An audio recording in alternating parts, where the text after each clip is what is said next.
Hi, everybody. I'm Gino Gutierrez, good news reporter here at the Albuquerque Journal. And welcome to the first episode of the newest podcast here on the Albuquerque Journal Podcast Network, Good Conversations. Each week, I'll invite a guest who is featured in one of my good news columns to sit down with me and discuss their story a little bit more in depth and how they're making a positive impact in the community. Hi, everybody, and welcome to the first episode of the brand new good news-based podcast here at the Albuquerque Journal, Good Conversations. I'm your host, good news reporter here at the Journal, Gino Gutierrez, and I'm very pleased to be joined in this first episode by podcaster and disability and adaptive sports advocate, Travis Davis. Travis, thank you so much for spending some time with me. Hey, thank you so much for having me on this first episode. I really appreciate it. Yeah, and it's a great first episode because we're focusing on a very cool topic. A few weeks ago, you were a part of a very cool program at Sandia Prep, first of its kind for the school, an adaptive sports day. I covered it for the good news column, and I was kind of wondering, in your words, can you kind of break down for our audience, what was this adaptive sports day? So it was an adaptive sports. They are sports for people who have physical disabilities. And so that would range from wheelchair basketball to sitting volleyball, goal ball for the visually impaired. And so I grew up playing adaptive sports when I was younger and thought this would be a really great event for the school to have.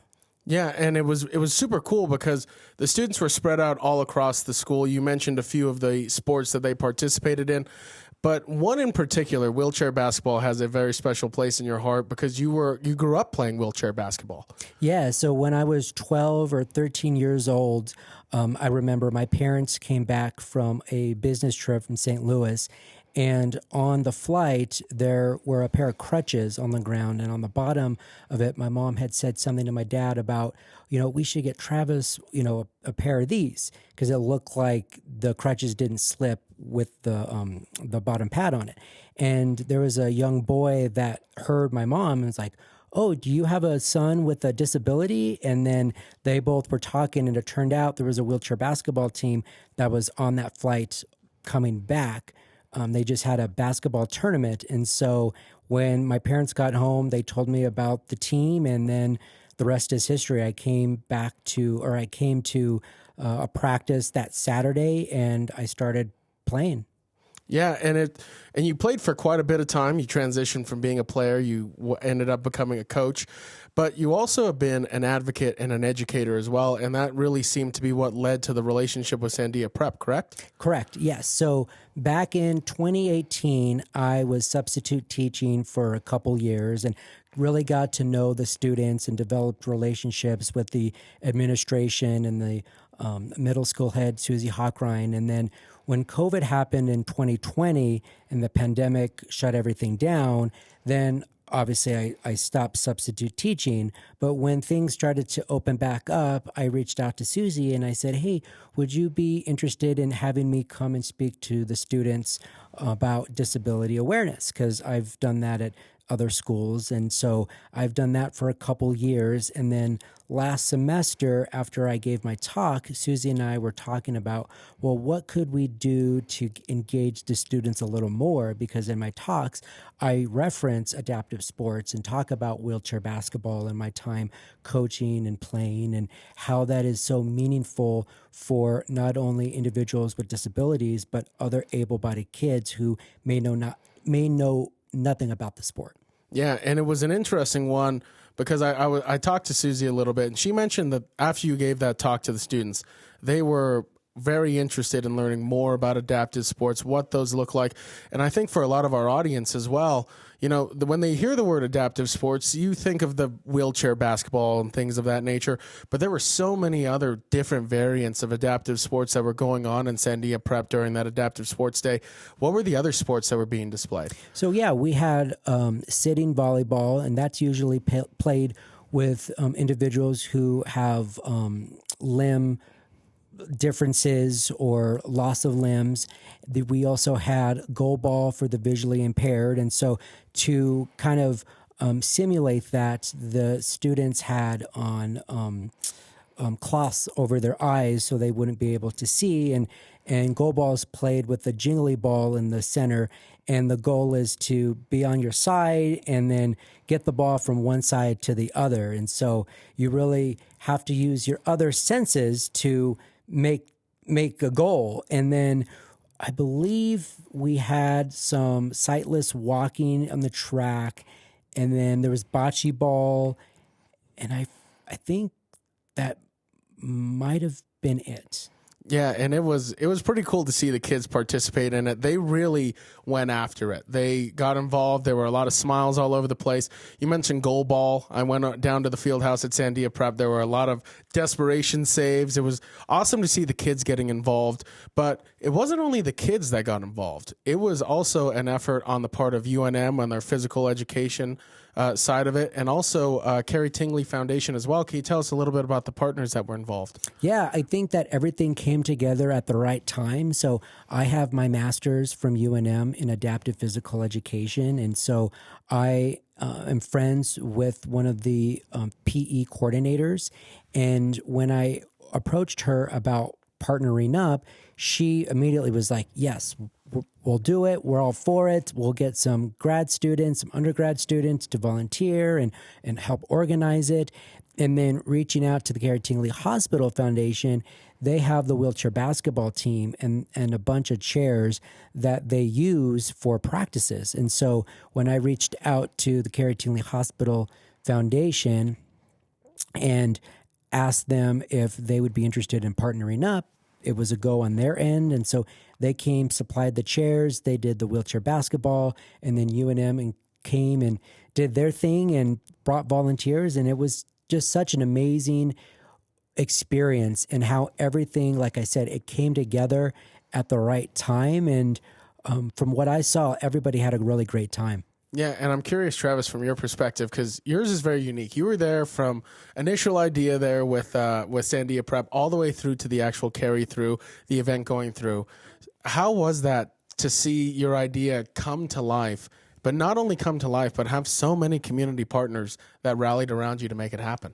Well, I really think that it started with Sandia Prep just being so open and having me be involved in the community, because when I started substitute teaching and then left because of the pandemic, coming back, some of those students are now older and they remembered me. And so I really feel like it was Sandia Prep that really embraced who I was, wanted the students to learn about disability and inclusion, and then having that conversation with Susie to kind of think, okay, what could we do? And, with my background in adaptive sports, now that I'm talking about it, it was really a special event. And I'm really just grateful for all the other people that came together to support this event.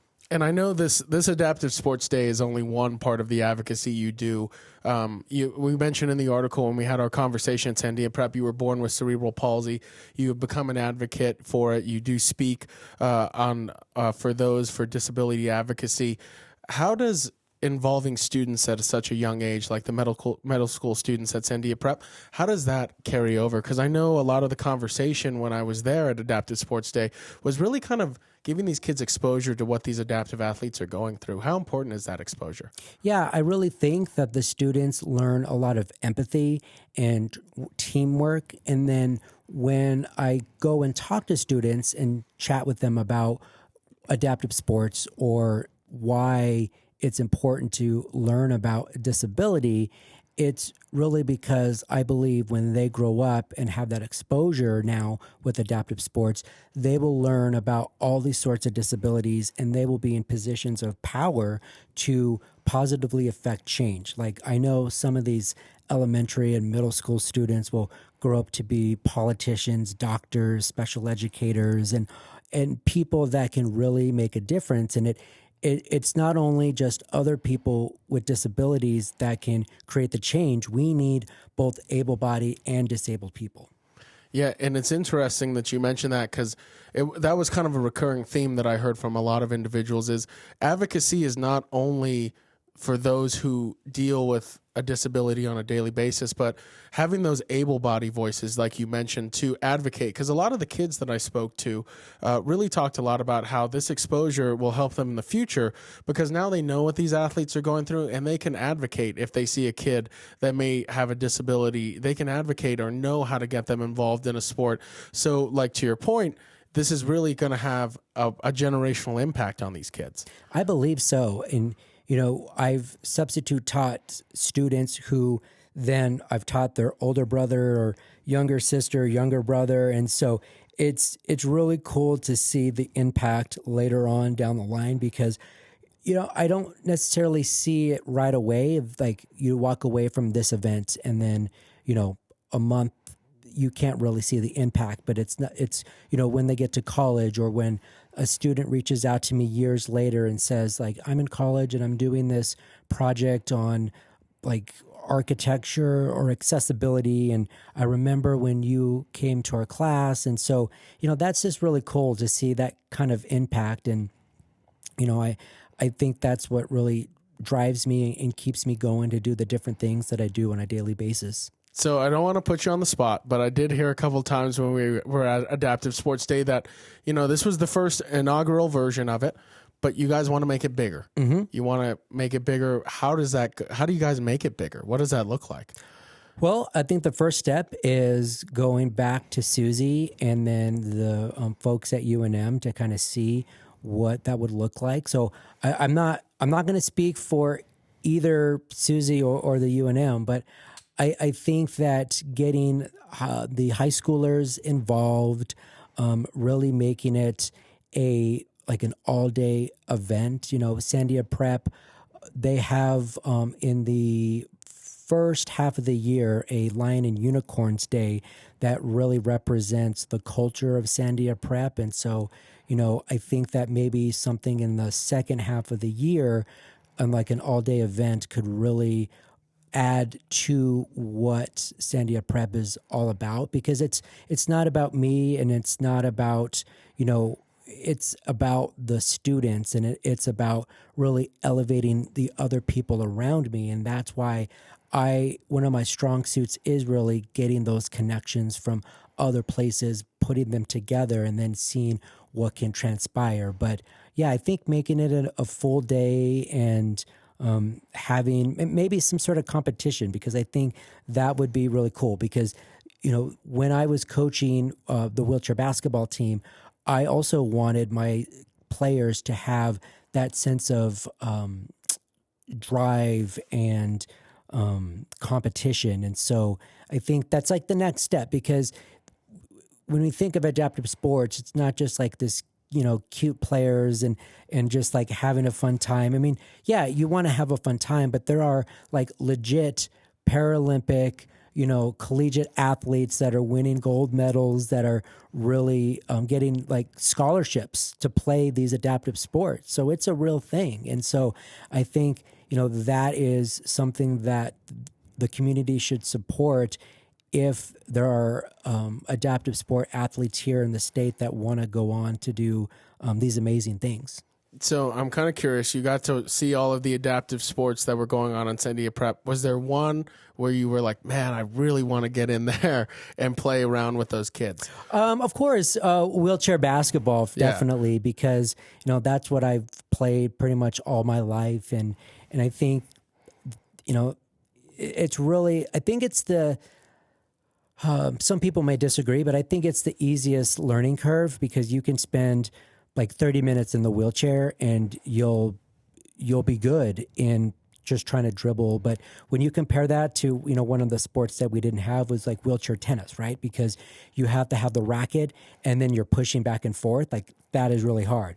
Wheelchair lacrosse, that is really hard. So compared to some of these other, like I think you saw with the sitting volleyball, the students were having such a hard time sitting down and not getting up from the floor to hit the beach ball. So definitely wheelchair basketball for sure. And one of the things that really stuck out when I was there at the adaptive sports event was something that was shared by one of the representatives from the Carrie Tingley Foundation. It was the lady that was running the wheelchair. a basketball event, and she had mentioned to me that she wanted the kids really to take away the messaging that a kid with a disability is just as able as anybody else. And that seemed to really be one of the key messages that we saw at Adaptive Sports Day. So for any athlete out there that may have a disability, you played wheelchair basketball, you were an athlete. What's your message to them about their ability if they may be doubting their chances of playing any sports? I think that it can be cliche to say, but like, don't give up. And I think that they're now, with social media and ways to connect with other folks, there's so many people out there that are doing these amazing things and that will offer support to whatever goal that you're trying to do. And, in my podcast journey, I have interviewed adaptive athletes who have created their own fitness apps and do their own things. And so you see some of these adaptive athletes are entrepreneurs. And so I think that should really drive anybody that wants to get to that level and not look at them like, oh, I'm, at this level, I'm never going to be at that level. That should be a way for you to just connect with them, like ask questions, because I think you've already seen how special these adaptive sports are to the Albuquerque community. And it's already shown that, Carrie Tingley Hospital Foundation, they have the chairs, they have the quality of life programs. There are places that can make events like this happen, like Sandia Prep. And, we didn't even mention, and I don't know if Susie had talked to you about that, the first year that I substitute taught, it just so happened that the school had a bunch of, put in a bunch of accessibility buttons on the doors and redid some of the ramps. And so that wasn't for me. It just so happened that there was a student there that needed some accommodations. And so, when like about halfway through, I went into one of the rooms and I was like, oh my gosh, there's an automatic door button here. That's really cool. And so that's not something that you see at some of these other private schools. But usually the private schools don't have like 2-story buildings. And so it just depends. And I shouldn't just say 2-story buildings, because automatic door buttons are useful for regardless. But I was also thinking elevator. Mm-hmm. They also have, which really cool. They have an elevator there and they have Braille on the outside. And so that is really cool as well. So it sounds like it's visibility first, yep, then accessibility second, and then opportunity after that. Oh, I like that. Yeah. So it was an awesome event. It was so cool to see the kids get involved. It was awesome to see how it all came together. And I know we kind of touched on it a little bit, but there's is there a possibility this could go to more schools than just Sandia Prep? I know the resources would have to be there, but I'm sure there's a lot of kids and their parents could be watching at home thinking, man, I want to get involved in adaptive sports. I'm always thinking of something and I always have ideas. And so I'm definitely not going to rule that out. I think it's a really great opportunity now that the summertime is here to kind of take a break and kind of think about what is like the next step. And so, yeah, I definitely think that this can get to other schools, and you just want to impact as many students as possible, because we want to make sure, when I say we, me and UNM, Sandia Prep, whoever is going to partner in the future, want to make sure that this impacts the students without disabilities, gives them that education, and then use that as a way to bring those players here who have disabilities into the quality of life programs to give them opportunities to grow as players, and then hopefully they can get to the level where they're going to college and such. And the more kids that do it, there's an opportunity that, the next Paralympic gold medalist could be from New Mexico. So it's definitely out there for the opportunity. Travis, thank you so much for spending some time with me. I really appreciate it. The Sandia Adaptive Sports Day was definitely something to witness. And I was honored to be there to see all the different sports they had going on. I tried to picture myself in all the sports, and those kids were definitely more athletic than I was. But a great idea, awesome to see it carry through, and can't wait to see what adaptive sports holds in the future. Thank you so much for having me on, Gino. I appreciate it. Thank you, Travis.